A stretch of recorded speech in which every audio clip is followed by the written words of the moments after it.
My name is Mark Bigland-Pritchard. I am an energy consultant and applied physicist. It's very easy for us to approach this from the perspective of top-down policy, of numbers, of this generation system versus that generation system, but we have to acknowledge we're talking about people's jobs and people's livelihoods and people's way of life and possibly the income levels that they're used to. So, this is a significant question that we do need to address. There is potential there. That part of the province has the best solar figures in Canada. It has excellent wind figures. So, there is real potential for putting those renewables in those locations and creating jobs that way. Once people there learn to install, they can install in other places as well. There is potential for creating new businesses, creating new jobs there.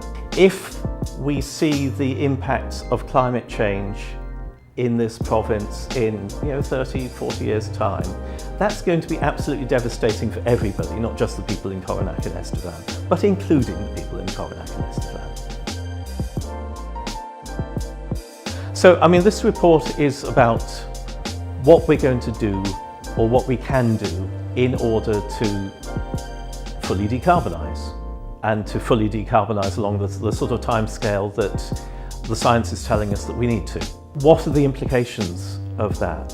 We talked about decarbonising electricity, but also using it to decarbonise transport and buildings. I'm not addressing industry, and I hope somebody will at some point in the future.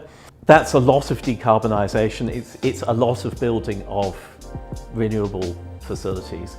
Need to get some sense of just how fast do we have to build those wind turbines? How fast do we need to install those photovoltaics? How fast do we need to put those biomass plants and hydroelectric plants in? And there are ecological and human limitations on both of those technologies that we need to be aware of. Also, how much battery technology do we need to bring in, or are there other storage technologies that we can use? And I sort of look at a couple of those in the report. How much do we need to be working on trading with Manitoba? And that takes time to build those connections. So there's a lot of variables there that we just need to know in order to have a secure electricity supply that's actually consistent with the 1.5 report. Well, it opens up the possibilities.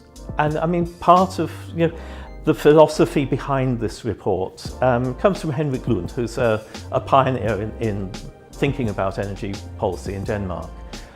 He talks about the way in which powerful groups, whether it's the government, whether it's utilities, whether it's industry, manage to limit the agenda so that people choose from the narrow agenda that those groups set out, and they don't see the other things outside. Well, this report is about trying to see the other things outside, which now are not just options, but look to me to be imperatives that, how else are we actually going to address the climate crisis?